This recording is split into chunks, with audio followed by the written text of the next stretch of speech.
اللہم اغفر لقومی فإنہم لا یعلمون۔ اللہ میری قوم کو معاف کر، انہیں میرا پتہ کوئی نہیں ہے۔ دیکھو میرے بھائیو، جس نے کافروں کے ساتھ یہ ہمدردی کے قتل کرنے والوں کے لیے دعا مانگی ہے، تو مسلمان ہو کر ایک دوسرے کو سلام کرنا چھوڑ چکے، ایک دوسرے کے پیچھے نمازیں پڑھنا چھوڑ چکے، ایک دوسرے پر کفر کے فتوے لگا کے بیٹھے ہوئے۔ مجھے بتاؤ تم میرے نبی کے ساتھ کیا کر رہے؟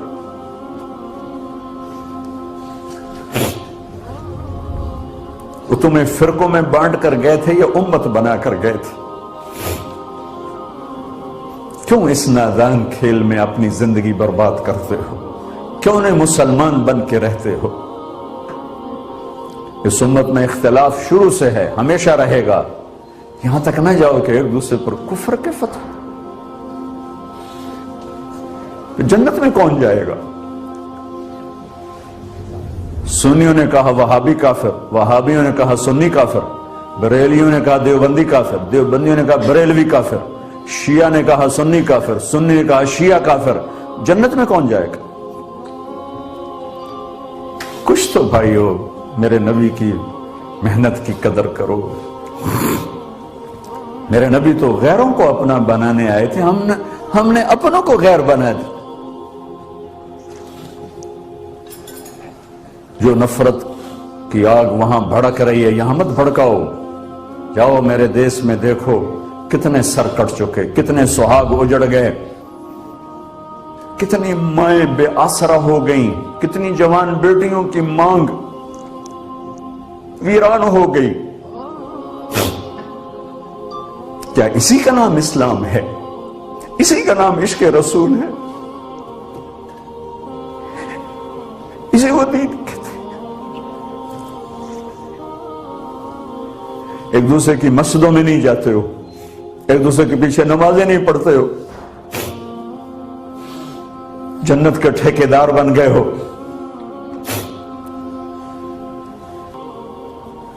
کوئی گنجائش نہیں، اپنے اپنے عقیدے پر پکے رہو، دوسرے کے لیے گنجائش رکھو۔ کیوں اس قدر ظلم و ستم ڈھائے ہوئے ہیں؟ میں نیا تبلیغ میں گیا، کالج سے نکلا، ہماری جماعت ایک گاؤں میں گئی، ایک مسجد میں، تو امام صاحب آئے، ہمیں ماں بہن کی گالیاں دی اور ہمارے بستر اٹھا کے باہر مسجد دھوو، کتے اندر واڑائے۔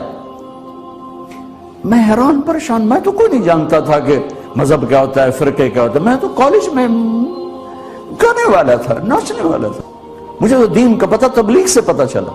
میں حیران پریشان کہ یہ مولانا صاحب کہہ رہے ہیں کہ یہ گستاخ رسول ہیں، اور مسجد دھو دو، باہر کھڑے ہو، یہ مسجد میں کھڑے ہو کر ماں کی گالی دے رہے ہیں، بہن کی گالی دے رہے ہیں۔ تو پھر معیار دین کیا ہے؟ اتنی نفرت، اس قدر دوریاں۔ اگر ہم کافر تھے تو ہمیں گلے سے لگاتے، ہمارے نبی کی طرح ہمیں کھانے کھلاتے، ہمیں پانی پلاتے، پھر ہمیں بات سمجھاتے، لیکن ماں بہن کی گالیاں، مسجد میں کھڑے ہو کر، امام مسجد۔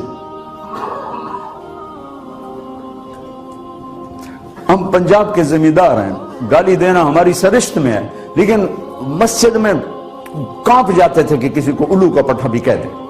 ہمارے بزرگ بڑے بھی بہت گالیاں نکالتے تھے، لیکن مسجد میں کسی کو جرت نہیں ہوتی تھی کہ وہ میرے والد مرحوم خود بہت غصے والے بڑے سردار آدمی تھے، تو تھوڑی تھوڑی بات پہ مار پٹائی گالیاں، لیکن میں نے نہیں اپنے باپ کو مسجد میں سنا غصے میں بھی کسی کو گالی دیتے ہوئے۔ ماں بہن کی گالیاں نکالو، اور ساتھ یہ کہہ رہے ہیں کہ یہ گستاخ رسول ہیں، ہم یہ کافر ہیں، ان کو نکال دو، کتے آ گئے، مسجد دھوو۔ میرے نبی کے دور میں تو کافر آ کے مسجد میں ڈر رہتے تھے۔ میرے بھائیو، جو میں عرض کر رہا ہوں، میں اپنا دکھڑا بیان کر رہا ہوں، اس کی سنگینی کو سمجھو۔ یہ پاؤنڈ ڈالر نہیں بچائیں گے جب ہم آپس میں ٹوٹ جائیں گے۔ اللہ نے مجھے دنیا میں پھرنے کا موقع دیا، بار بار دیا، اسی تبلیغ کے سلسلے میں سب سے زیادہ میں اسپین میں جا کے دکھی ہوا، اور میرا دکھ یہ نہیں تھا کہ ہماری یہاں 800 سال حکومت تھی اور ختم ہو گئی، میرا دکھ یہ تھا، میں اس پہ رویا مسجد قرطبہ میں کہ جس وجہ سے اسپین تباہ ہوا وہ ساری وجہ میرے دیس پاکستان میں موجود ہے اس وقت، اور ہوش نہیں ہے کسی کو۔ مذہب پر لڑائی، سیاست پر لڑائی، دین پر نفرت، سیاست پر نفرت، قوم پہ نفرت، صوبے پہ نفرت، پیشے پہ نفرت، نفرت نفرت نفرت۔ میرے نبی نے پوچھا اسلام کا سب سے مضبوط عمل کیا ہے؟ صحابہ نے کہا نماز، آپ نے کہا نہیں۔ صحابہ نے کہا جہاد، آپ نے کہا نہیں۔ صحابہ نے کہا روزہ، آپ نے کہا نہیں۔ صحابہ نے کہا حج، آپ نے کہا نہیں۔ کہ یا رسول اللہ پھر آپ بتائیں؟ فرمایا دین کا سب سے مضبوط عمل محبت ہے، محبت ہے، محبت۔